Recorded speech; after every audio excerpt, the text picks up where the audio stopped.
성탄은 하나님께서 인간의 몸을 입고 오신 신비롭고 위대한 사건입니다. 이것을 우리는 한마디로 성육신, 인카네이션이라고 부르고 있습니다. 성탄은 구약 성경에 이미 예수님께서 세상에 보내시겠다 하신 하나님의 약속의 성취가 바로 성탄입니다. 그런데 성탄의 의미를 말해주는 여러 가지 상징들이 있는데 크리스마스 트리도 있고 선물도 있고 오늘처럼 이렇게 축하하는 그런 찬양도 있고 또 산타 할아버지 등등이 있겠습니다만은 가장 직접적이고 완벽한 상징은 바로 강보에 사여 탄생하신 구유에 누이신 아기 예수님이 탄생하신 구유 그 자체가 성탄을 상징하는 가장 큰 상징이다 그렇게 생각합니다. 강보란 말은 아이를 이렇게 사는 포대기를 의미한다면은 포대기에 사여 구유에 누워 있는 예수님이라는 이야기입니다. 곧 아기로 이 세상에 오신 예수님의 탄생의 자리가 바로 구유라는 것이 큰 의미를 두고 있습니다. 구유는 우리가 잘 아는 대로 마구간에 있는 말들이 풀을 먹는 짐승의 밥그릇이 바로 구유입니다. 큰 나무를 잘라서 속을 파내고 만든 큰 짐승의 밥그릇이 바로 구유입니다. 축사에서 가축의 배설물을 취해본 사람은 상상할 수 있는 일이겠습니다마는 가축의 배설물에서 품어내는 지독한 냄새와 암모니아 가스의 냄새입니다. 멀리 떨어져도 머리가 띵하니 당할 정도로 독한 냄새입니다. 그런데 천지의 창조주이신 하나님의 아들 예수님이 탄생한 곳이 바로 축사 안에 있는 짐승의 밥그릇 구유에 예수님이 탄생했다는 거예요. 여러분, 왜 인류의 구세주 예수님의 탄생을 하나님은 구유로 선택하셨을까? 이성적으로 생각을 해봐도 도저히 이해가 될 수가 없습니다. 인류의 구세주 메시아로 세상에 오시는데 어떻게 짐승이 거처하는 구유, 짐승의 밥통에 예수님께서 탄생하실 수가 있을까? 아니, 메시아로 오시는데 메시아의 권위를 위해서도 큰 포장 꽃마차를 타시고 프레이드를 벌리시고 그렇게 찬란하게 오셔야 되지 않겠냐는 거예요. 아니, 하나님도 생각해 보면은 무심하시지. 당신의 아들을 세상에 보내시는데 아들이 10명이 있는 것도 아니고 그저 한 분의 아들 유일한 독생자를 세상에 보내신데 태어나실 방한칸 준비하지 아니하시고 짐승들이 밥을 먹는 밥통에 구유에 예수님을 보냈을까 하는 이런 생각입니다. 여러분은 어떻게 생각하십니까? 저의 생각에 동의를 하시지요? 예. 도저히 상상할 수도 이해할 수도 없는 정상적인 이해를 가진 사람이라면 이해할 수 없는 그런 사건이 바로 예수 그리스도의 탄생입니다. 그런데 예수님이 탄생하신 구유가 바로 사람의 자리가 아니라 짐승의 자리에 예수님이 탄생하십니다. 이것은 무엇을 의미하고 있느냐? 다시 말씀드리면 더 이상 내려갈 수 없는 가장 천하고 가장 낮은 자리에 예수님이 오셨다는 의미입니다. 그러므로 짐승의 자리에 오셨다는 말은 낮은 곳, 낮은 자리를 선택하신 예수님이십니다. 이것은요, 예수 그리스도의 낮아지심의 극치가 바로 구유에 오신 예수님이란 말씀입니다. 하나님께서는 인간을 만드시기 위해 낮은 곳 몸을 낮추셔서 짐승의 자리에까지 오셔서 우리를 만나 주셨다는 말씀입니다. 이 사실을 바울은 빌립보 교회에 보낸 편지에서 빌립보서 2장 6절에서 6절 7절 이렇게 말씀하신데요. 우리 같이 읽습니다. 시작. 그는 근본 하나님의 본체시나 하나님과 동등됨을 취할 것으로 여기지 아니하시고 오히려 자기를 비워 종의 형체를 가지사 사람들과 같이 되셨고, 자기를 비워 종의 형체를 가져라는 말씀을 우리가 주목합시다. 예수님의 탄생은 바로 비움과 포기로 설명할 수 있는 단어입니다. 곧 예수님의 자기 비하, 자기 비움입니다. 이 비운다는 말은 헬라어로 케노시스라는 단어를 씁니다. 케노시스. 비운다는 말이에요. 그런데 영어 성경에는 He made himself nothing이라는 단어를 씁니다.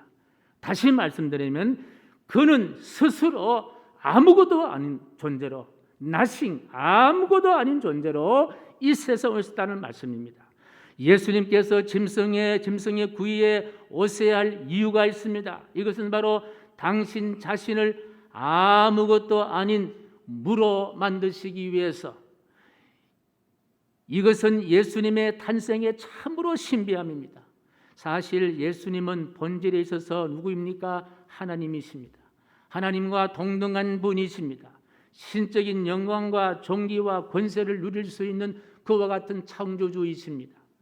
하지만 스스로 하나님과 동등됨을 포기하고 오히려 자기를 비워서 nothing, 아무것도 아닌 것으로 만드십니다. 완전히 빈 털터리로 아무것도 없는 존재로, 아무것도 가지지 않는 존재로 이 세상에 예수님이 오셨다는 말씀입니다. 그렇다면 여기서 이런 질문을 할 수 있을 거예요. 도대체 왜 예수님께서 nothing으로, 빈 존재로, 아무것도 아닌 존재로 이 세상에 오셨을까? 하늘의 권위를 포기하고 창조자의 위상까지 포기하고 이렇게 이 세상에 빈 존재로 오신 이유가 무엇일까? 한 세 가지 말씀을 함께 나누려고 합니다. 첫 번째입니다. 따라합니다. 시작. 죄된 인간을 구원하시기 위해서다. 죄된 인간을 구원하시기 위해서다. 마태복음 1장 21절 말씀이에요. 시작. 아들을 낳으리니 이름을 예수라 하라. 이는 그가 자기 백성을 그의 죄에서 구원할 자이심이라 하시니라. 죄에서 구원할 자이심이라는 말씀이에요. 그래 예수란 말의 뜻은요, 구원자란 그런 의미를 담고 있습니다. 마태복음 9장 13절에 이런 말씀이 기록됐습니다. 시작. 나는 의인을 부르러 온 것이 아니라 죄인을 부르러 왔노라. 죄인을 구원하시기 위해서 nothing, 아무것도 가지시지 아니하시고 죄인 되어 이 세상에 오셨다는 거예요. 이 말이 무슨 말씀이냐? 죄인이 되셨다는 것은요, 십자가에 죽겠다는 그런 뜻입니다. 자, 십자가에 죽는데 가진 것이 뭐가 있겠습니까? 무엇이 필요하다는 말씀입니까? 바로 죄인이 되신다는 것은 십자가에 죽으시겠다는 그런 의미를 있기 때문에 이 말은 바로 자신을 포기하시겠다는 의미입니다. 십자가의 죽음이란 의미입니다.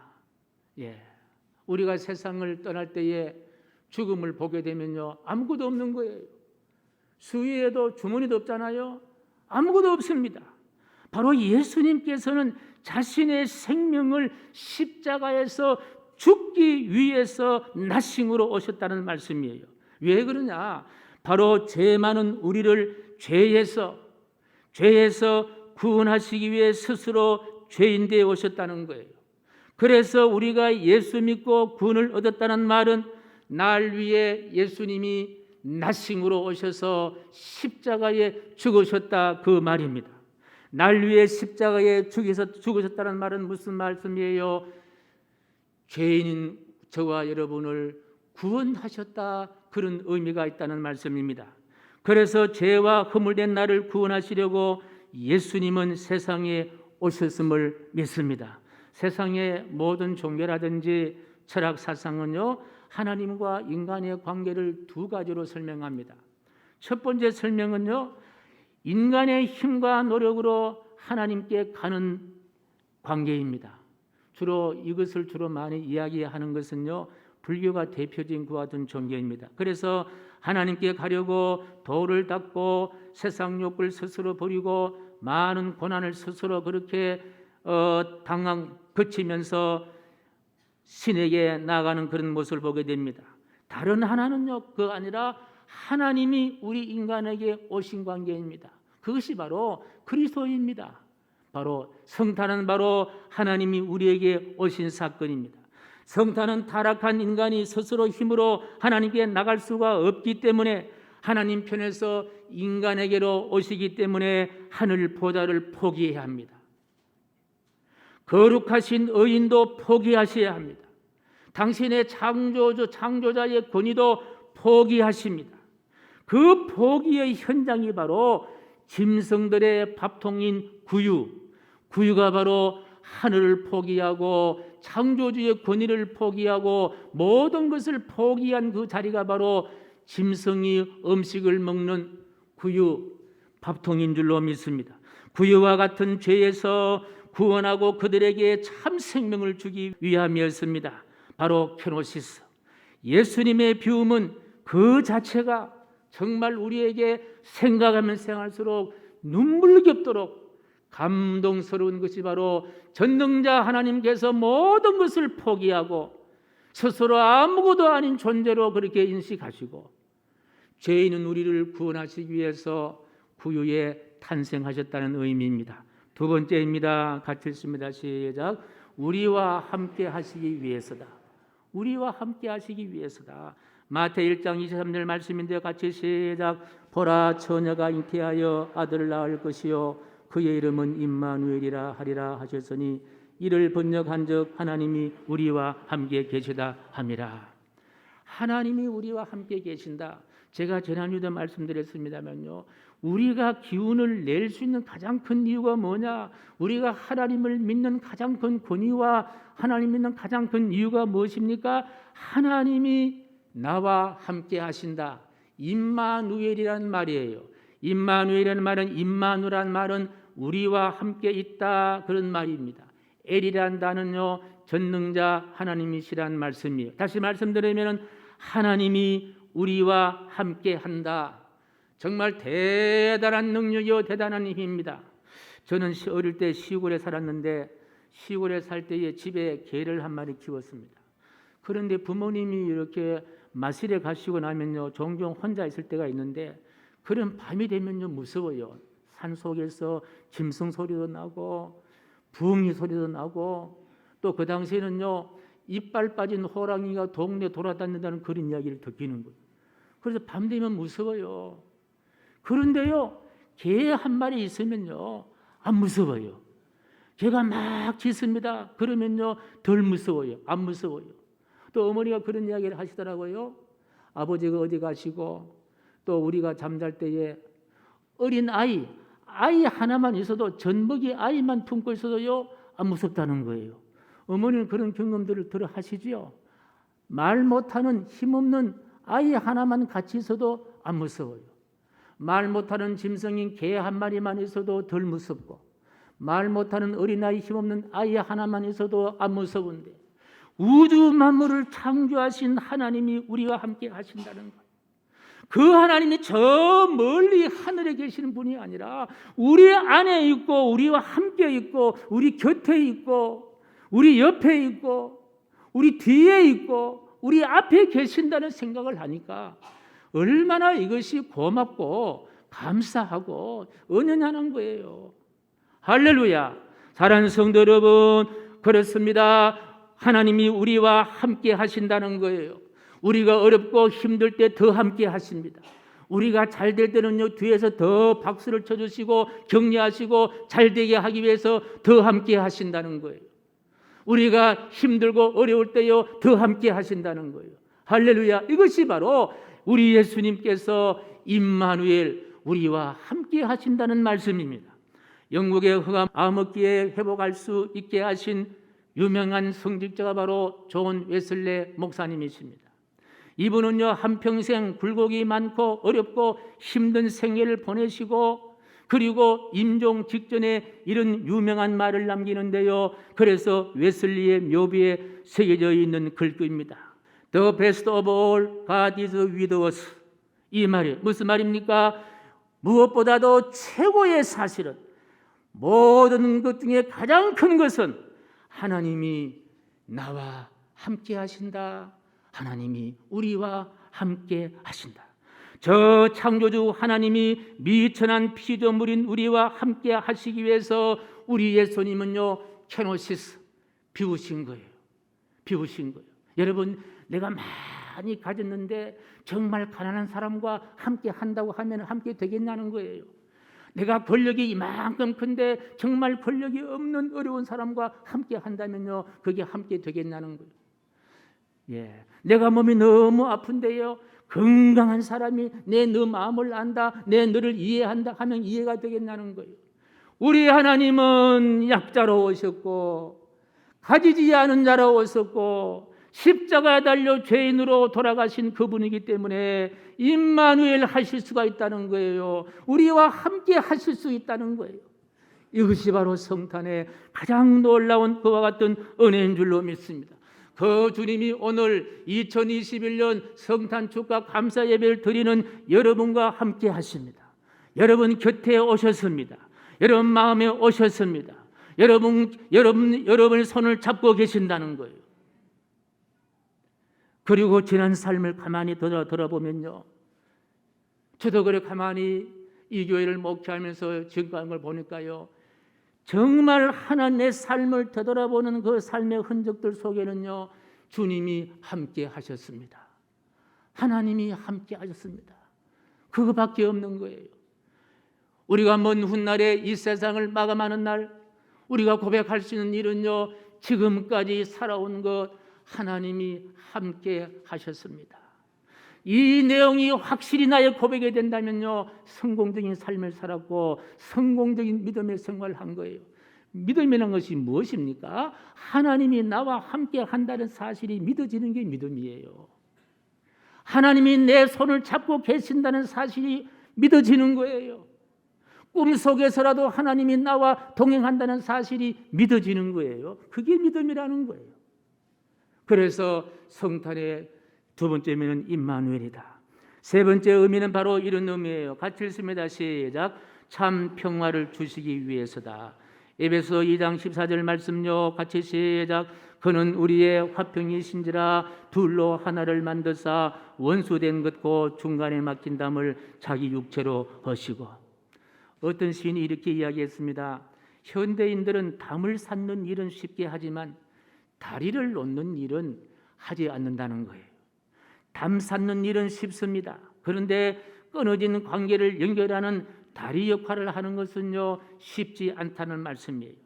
막힌 담은 많은데 이 막힌 담을 헐고 다리를 놓는 사람이 별로 없다는 거예요. 지금 우리가 사는 세상은요 담을 허물고 다리를 놓는 사람이 필요하다는 거예요. 예. 원수된 곳 중간에 막힌 담을 자기 육체로 허신다. 이 말의 의미를 어떤 신학자는 예수님의 일생은요 경계선 가로지르기 이렇게 표현했습니다. 참 그 표현에 저도 동의를 합니다마는 예수님은요 수많은 경계선을 가로지르셨습니다. 예를 들면 예수님께서 예루살렘에서 저 북쪽에 있는 갈릴리 호수로 가려면요 사마리아 지역을 거쳐가야 합니다. 그 유다인들은 사마리아 지역을 아예 쳐다보지도 않고 사마리아 지역을 돌아갑니다. 왜 그러냐? 사마리아 사는 사람은요 상종도 하지 않고 비천한 사람으로 그렇게 낙인을 찍었기 때문입니다. 그런데 예수님은 어떻게 했습니까? 그 사마리아 성을, 사마리아 사는 사람 지역을 경계를 허물고 그곳으로 예수님이 통과하셨다는 거예요. 다시 말씀드리면요, 예수님은 유대인이 아닙니까? 그런데 사마리아 지역을 가로질러 가셨다는 말은요, 죽음을 각오하고 가야만이 갈 수 있는 곳이에요. 이뿐 아니라 세상의 인간관계에는 눈에 보이지 않는 경계선이 늘 존재하고 있습니다. 나는 선하고 당신은 악하다는 경계선도 있습니다.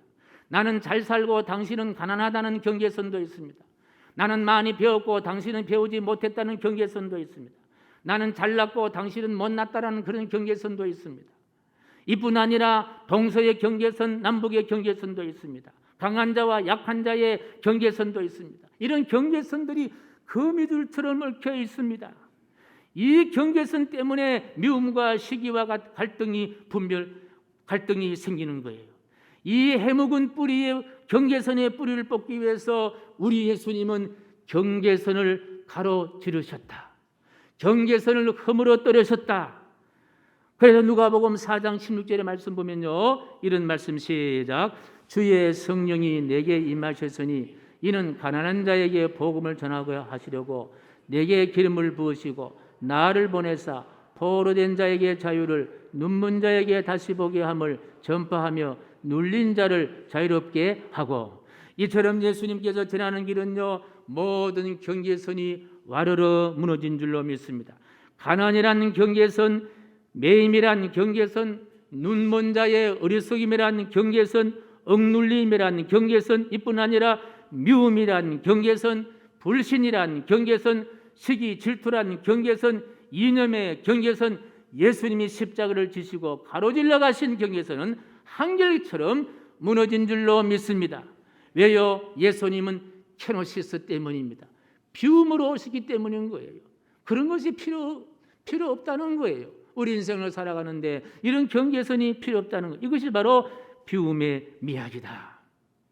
여러분 가만히 생각하면요, 극과 극은요 통하는 거예요.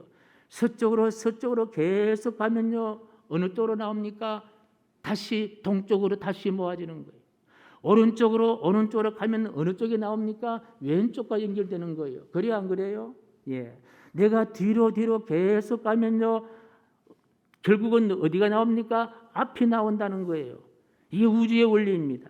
낮은 곳으로 내려가면요, 가장 높은 곳으로 올라가게 되어 있다는 거예요. 하나님께로 가는 길은요, 버림으로써 얻을 수 있는 길, 낮아짐으로써 취할 수 있는 길, 포기함으로써 누릴 수 있는 길, 죽음으로써 살 수 있고 부정으로써 긍정을 얻을 수 있는 케노시스, 비움의 미학이다. 이게 성탄의 놀라운 은혜인 줄로 믿습니다. 성탄은 다른 말로 비아나드라는 단어를 쓰는데요, 비아나드, 이 말은 무슨 말이냐 따라합니다. 자기 비움의 길. 비아라는 말은 길이에요. 나다라는 말은요, 나싱이라는 말이에요. 내가 죽을 죄인임을 고백으로 가는 길입니다. 예. 비누가 제 역할을 하려면 어떻게 됩니까? 비누가요, 문질러지고 가루가 되고 없어져야만 때를 뺄 수가 있잖아요. 소금이 맛을 내려면 어떻게 됩니까? 소금 덩어리 그대로 있으면 안 되는 거예요. 물에 녹아지고 형체가 없어져야만이 소금으로 인해서 맛을 낼 수가 있다. 하늘에 계신 하나님이 인간 세상에 오시어 인류를 구원하시고 우리와 함께 하시고 우리에게 평화를 주시기 위해서 예수님은 구유를 선택하셨다. 왜요? 케노시스, 비움이 필요했기 때문에 예수님은 구유를 선택한 줄로 믿습니다. 이것은요, 우리에게 상상할 수 없는 성탄의 축복이요, 성탄의 아름다움이요, 성탄의 미학입니다. 허물과 죄된 우리가 누추한 하나님께로 갈 수가 없잖아요. 그래서 하나님 편에서 인간의 편으로 내려오신 사건, 성육신의 사건, 인카네이션의 사건이 바로 성탄이다. 신성이 인성을 입으신 사건입니다. 거룩하신 하나님이 죄된 인간의 몸을 입고 온 사건입니다. 완전하신 분이 스스로 비워서 사람들과 같이 낮아지고 죄인된 사건이 바로 성탄이라는 사건이에요.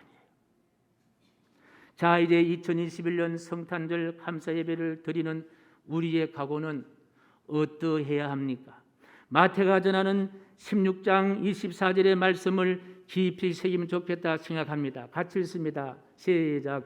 누구든지 나를 따라오거든 자기를 부인하고 제 십자가를 지고 나를 따라오너라.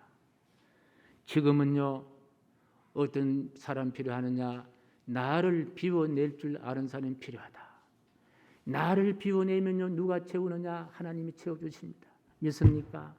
나를 비워내면은 하나님이 채우신다는 거예요. 나를 가득 채우면요, 채울 것이 없습니다. 하나님이 채워주시는 자, 나를 비우는 자, 케노시스 하는 자, 바로 그 자리에 하늘의 예수님께서 그 비움의 자리에 오셨다는 사실입니다. 그 주님으로 인해서 구원받고 그 주님으로 해서 영생을 얻고 그 주님으로 인해서 천국 가게 될 줄로 믿습니다. 주님과 함께하는 길은 자기 비움의 길이다. 참 평안은요 자기 비움으로 얻어지는 것이다. 하강의 길이 아닌 상승의 길을 원합니까? 그것은요 자기 비움에서부터 출발합니다.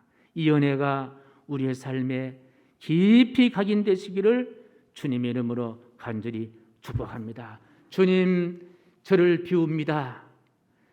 비운 그 자리에 성탄하시옵소서. 주님, 나를 비웁니다. 내 안에 성탄하십시오. 주님, 내 삶을 비웁니다. 내 삶 속에 예수님 오시옵소서. 예수님이 오실 때에 참다운 기쁨이 있습니다.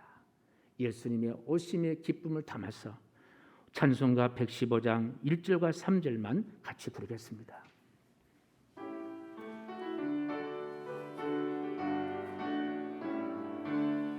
기쁘다 구주 오셨네.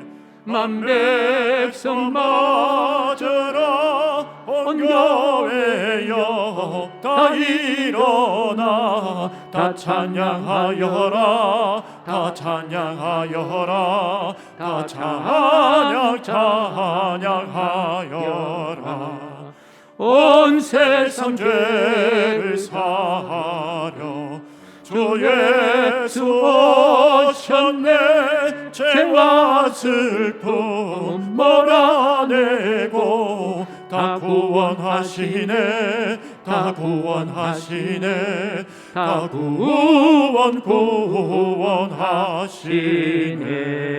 구원하시네.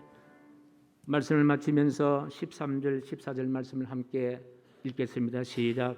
호련히 수많은 천군이 거천서와 함께 하나님을 찬송하여 이르되 지극히 높은 곳에서는 하나님께 영광이요 땅에서는 하나님이 기뻐하시는 사람 중에 평화로다 하시니라. 아멘. 존귀하신 하나님, 구이 오신 예수님의 의미를 되새기며 비움의 아름다움의 삶을 살 수 있도록 도와주셔서 그 비움의 자리에 예수님이 오신다는 것을 깊이 깊이 새기게 하여 주옵소서. 예수님의 이름으로 기도하옵나이다. 아멘.